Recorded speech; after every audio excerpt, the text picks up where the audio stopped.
আটাৰে বনোৱা লালমোহন আপোনালোকে খাইছেনে? যদি আটাৰে আপোনালোকে ঘৰতে লালমোহন বনাইছে, টান হৈ যায় বা খাবলৈ ইমান বেছি ভাল নহয়, তেন্তে হ'লে আজি মোৰ ভিডিঅ'টোৰ জৰিয়তে এবাৰতে পাৰফেক্ট কৰিব পাৰিব।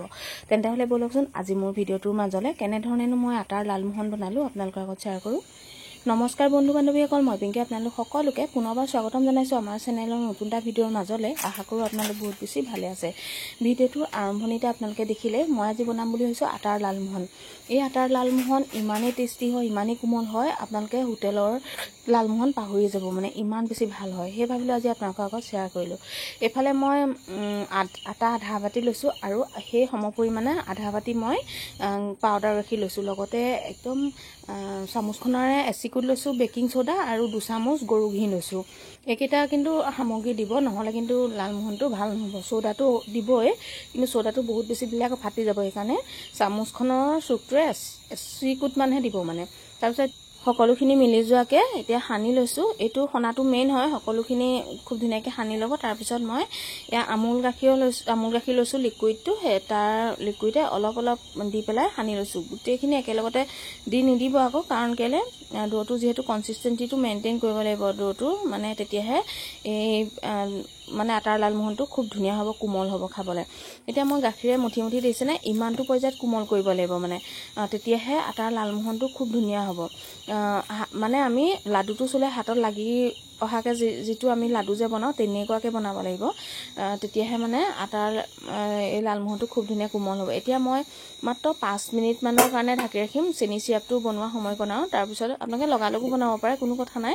চেনি চিৰাপটো বনোৱা সময়কণ মই এনেকৈ ঢাকি ৰাখিছোঁ। এতিয়া চেনি চিৰাপটো বনাবৰ কাৰণে এবাতি মই চেনি লৈছোঁ আৰু 1.5 বাতি পানী ল'ম, কাৰণ মই পাউডাৰ গাখীৰ আৰু আটাৰ পৰিমাণে লৈছিলোঁ, যিহেতু এবাতি হৈছিলেগৈ, সেইকাৰণে মই এবাতি চেনি লৈছোঁ। ইয়াতে মই 1.5 বাতি পানী দি পেলাই কেইটামান ইলাচি দি একেৰাহে লৰাই আছোঁ, কাৰণ লালমোহনৰ যিখিনি আমাৰ চেনি পানী সেইখিনি আমাৰ বহুত বেছি ডাঠ নালাগে, বহুত বেছি পাতলো নালাগে বাৰু। তথাপিতো মই এবাতি চেনি 1.5 বাতি পানী দিছোঁ, সিমানটো কনচিষ্টেঞ্চি ৰাখিলেই হ'ব।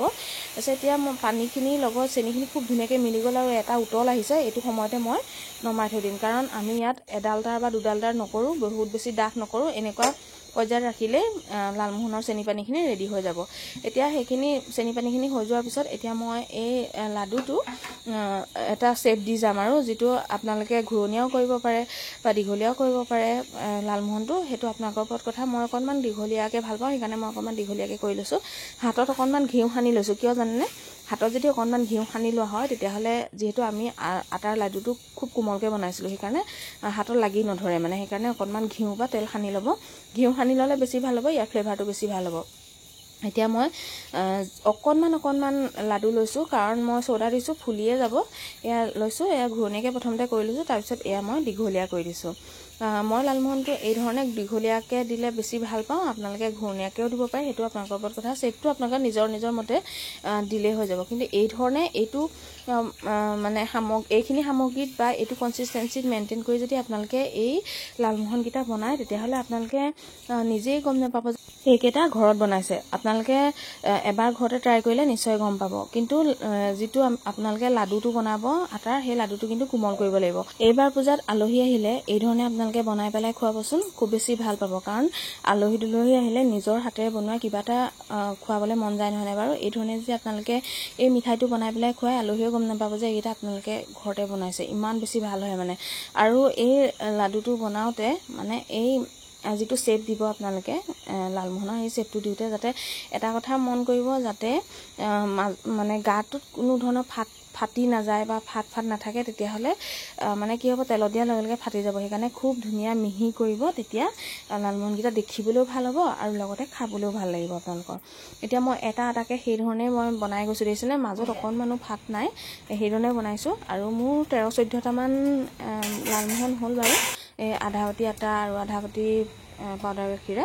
এতিয়া মোৰ সেই লালমোহনকেইটা শ্বেপ দিয়া হৈ যোৱাৰ পিছত তেলখিনি একদম মধ্যমীয়া গৰম হৈছে আৰু অলপ গৰম হৈছে, মানে লালমোহনকেইটা তেলত দি দিয়াৰ লগে লগে অকণমান বুৰবুৰণি হৈছে, সেনেকুৱা পৰ্যায়তে লালমোহনকেইটা দিব লাগিব। বহুত বেছি তেলখিনি গৰম কৰি যদি লালমোহনকেইটা দিয়া হয়, ভিতৰটো কিন্তু একেবাৰে নিসিজিব, ওপৰটো ধুনীয়াকৈ সিজিব, কিন্তু ভিতৰটো একেবাৰে নিসিজিব। পিছত চেনি পানীটো নাখাব, খাবলৈ বহুত বেছি বেয়া হ'ব, মানে কেঁচা হ'ব লালমোহনকেইটা। সেইকাৰণে আপোনালোকে যদিহে পাৰে মিডিয়াম টু ল'ত ভাজিব, তেতিয়া লালমোহনকেইটা খুব ধুনীয়া হ'ব। আৰু এতিয়া এয়া চাওক মাজত মাত্ৰ বুৰবুনি উঠিছেহে আৰু অলপমান যেতিয়া লালমোহনকেইটা মানে তলটো মানে ফ্ৰাই হ'ব আৰু সেইটো সময়তে আপোনালোকে হেতাখনে অলপ লৰাই দিব, বহুত বেছিকৈ নলৰাব যাতে গাত ফাট নবহে। আৰু সেইটো সময়তে লাইটটো কিন্তু গুচি গ'ল, কাৰণ বতৰটো বহুত বেছি বেয়া হৈ আহিছিলে। সেইকাৰণে এতিয়াতো ভিডিঅ'টো কণ্টিনিউ কৰিবই লাগিব, সেইকাৰণে এই ধৰণে দেখাইছোঁ। যদিহে পিকচাৰ কোৱালিটিটো বেয়া পাইছে মানে উপায় নাই, কাৰণ লাইটটো গুচি গ'ল। আৰু এতিয়া এয়া চাওক লালমোহনকেইটা খুব ধুনীয়াকৈ ভাজিছোঁ আৰু লাহে লাহে ভাজি হৈছেগৈ। আৰু ইয়াতকৈও যিহেতু কালাৰটো ডাৰ্ক কৰিব লাগিব, সেইকাৰণে মই এয়া একেবাৰে সম্পূৰ্ণকৈ ভাজি ল'লোঁ। এয়া দেখিছেনে লালমোহনৰ কালাৰ হৈছেনে? ইয়াতকৈ যদি আপোনালোকে একদম ক'লাকৈও ভাজিব বিচাৰে ক'লাকৈও ভাজিব পাৰে, সেইটো আপোনালোকৰ ওপৰত কথা। খালি মিডিয়াম টু ল'ত ভাজিলে ভাল হয়। আৰু এতিয়া চেনি পানীখিনি দি দিছোঁ, আৰু চেনি পানীখিনি দি পেলাই মই সম্পূৰ্ণ এটা ৰাতি থৈ দিম। আপোনালোকে আধা ঘণ্টা বা এঘণ্টাও থ'ব পাৰে, কিন্তু এটা ৰাতি থৈ দিলে ভাল হয়। কিন্তু লালমোহনৰ এটা কথা, চেনি পানীখিনিত দিয়াৰ পাছত লালমোহনকেইটা আপোনালোকে 5 মিনিট জুইত মিডিয়াম টু ল'ত উতলাব, তাৰপিছতহে আপোনালোকে থৈ দিব। কাৰণ এনেকৈ যদি কৰা হয় আটাৰ লালমোহনকেইটা খুব ধুনীয়া কোমল হয়, স্পঞ্জি হয়, খাবলৈ খুব বেছি ভাল লাগে। সেইকাৰণে 5 মিনিটমান সময় জুইত উতলাব।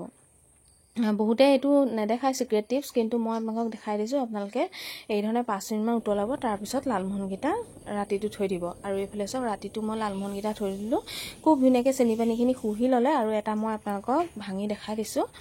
চামুচখন সোমোৱাৰ লগত আপোনালোকে গম পাবই, এয়া চাওক চামুচখন সোমোৱাৰ লগত গম পাইছে কিমান বেছি স্পঞ্জি হৈছে। আৰু এতিয়া মই এডোখৰ আপোনালোকক এয়া দেখাই দিছোঁ, দেখিছেনে? খুব ধুনীয়াকৈ সিজিও গৈছে, আৰু লগতে চেনি পানীখিনি খুব ধুনীয়াকৈ এবজৰ্ব কৰি লৈছে এই লালমোহনকেইটাই। আৰু এডোখৰ মই এতিয়া আপোনালোকক এয়া চেপি দেখাইছোঁ, দেখিছেনে? খুব ধুনীয়াকৈ কোমল হৈ গৈছে, আৰু দেখিছেনে চেনি পানীটো কিমান ধুনীয়া এবজৰ্ব কৰি লৈছে। আপোনালোকে ঘৰতে এবাৰ ট্ৰাই কৰি মোক কমেণ্ট কৰি জনাবলৈ একদমেই নাপাহৰিব। আজিৰ ভিডিঅ'টো বাৰু আপোনালোকৰ কেনেকুৱা লাগিলে কমেণ্ট কৰি জনাবলৈ একদমেই নাপাহৰিব। ভিডিঅ'টো সম্পূৰ্ণকৈ চোৱাৰ বাবে আপোনালোক সকলোকে বহুত বেছি ধন্যবাদ জনালোঁ।